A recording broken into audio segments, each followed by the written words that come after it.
Assalamualaikum warahmatullahi wabarakatuh.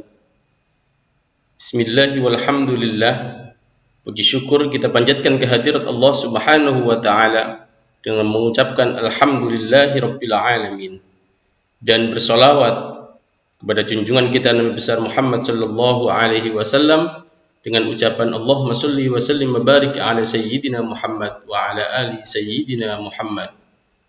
Bertemu kembali dalam pembelajaran pendidikan agama Islam. Materi yang kita bahas, nikmatnya mencari ilmu dan indahnya berbagi pengetahuan. Kewajiban menuntut ilmu. Menuntut ilmu atau belajar adalah kewajiban seorang muslim. Banyak sekali ayat Al-Quran atau hadis Rasulullah sallallahu alaihi wasallam yang menjelaskan tentang kewajiban belajar. Baik kewajiban tersebut ditujukan kepada laki-laki maupun perempuan. Bahkan wahyu pertama yang diterima Nabi Muhammad sallallahu alaihi wasallam adalah perintah untuk membaca atau belajar. Kewajiban menuntut ilmu bagi laki-laki dan perempuan menandakan bahwa agama Islam tidak membeda-bedakan hak dan kewajiban manusia karena jenis kelaminnya. Walau memang ada beberapa kewajiban yang diperintahkan Allah Subhanahu wa taala dan Rasulnya yang membedakan laki-laki dengan perempuan, akan tetapi dalam menuntut ilmu semua memiliki kewajiban dan hak yang sama antara laki-laki dan perempuan. Hukum menuntut ilmu dibagi menjadi dua sesuai dengan ilmunya. Yang pertama, fardu ain. Hukum mencari ilmu menjadi fardu ain jika ilmu itu tidak boleh ditinggalkan oleh setiap muslim dan muslimah dalam segala situasi dan kondisi, seperti ilmu mengenal Allah atau ilmu tauhid dengan segala sifatnya, ilmu tentang tata cara beribadah dan lain sebagainya. B. Fardu kifayah.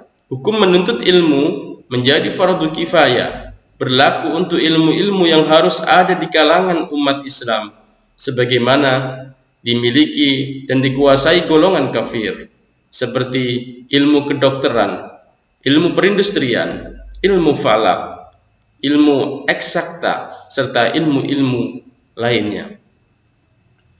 Keutamaan orang yang menuntut ilmu. A. Diberikan derajat yang tinggi di sisi Allah Subhanahu wa taala. Seperti firman Allah yang artinya, dan Allah akan meninggikan orang-orang yang beriman di antara kamu dan orang-orang yang berilmu pengetahuan beberapa derajat. Dan Allah Maha mengetahui apa yang kamu kerjakan. B. Diberikan pahala yang besar di akhirat nanti. Rasulullah sallallahu alaihi wasallam bersabda yang artinya, penuntut ilmu adalah penuntut rahmat dan penuntut ilmu adalah pilar Islam dan akan diberikan pahalanya bersama para nabi. Yang C.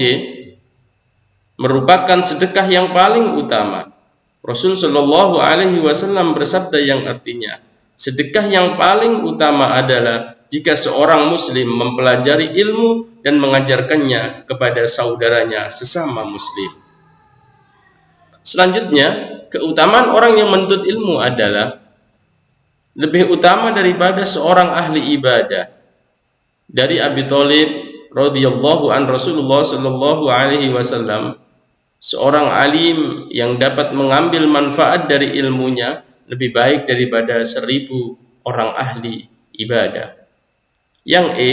Lebih utama dari sholat 1000 rakaat.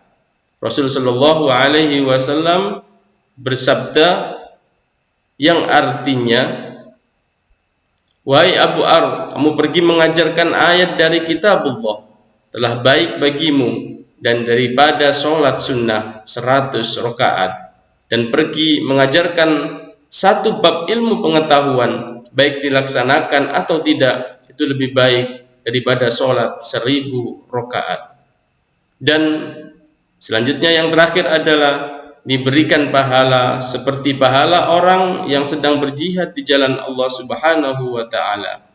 Dari Ibnu Abbas radhiyallahu an, Rasulullah sallallahu alaihi wasallam bersabda, bepergian ketika pagi dan sore guna menuntut ilmu adalah lebih utama daripada berjihad fi sabilillah. Dan selanjutnya, keutamaan menuntut ilmu adalah dinaungi oleh malaikat pembawa rahmat yang dimudahkan menuju surga.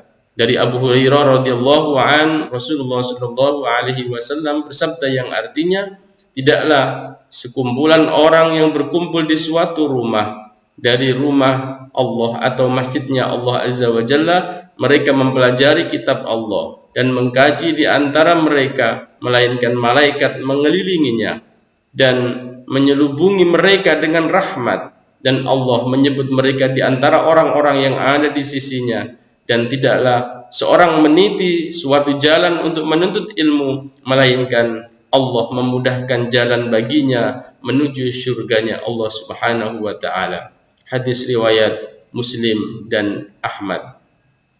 Demikian materi yang singkat yang bisa kami sampaikan, mudah-mudahan menjadi ilmu yang bermanfaat. Dan pesan dari saya, jangan tinggalkan sholat 5 waktu, jangan pernah berhenti untuk belajar dan terus belajar, dan jangan pelit untuk mengajarkan kepada orang lain. Subhanakallahumma wa bihamdika asyhadu an la ilaha illa anta astaghfiruka wa atubu ilaik. Wabillahi taufiq wal hidayah. Wassalamu alaikum warahmatullahi wabarakatuh.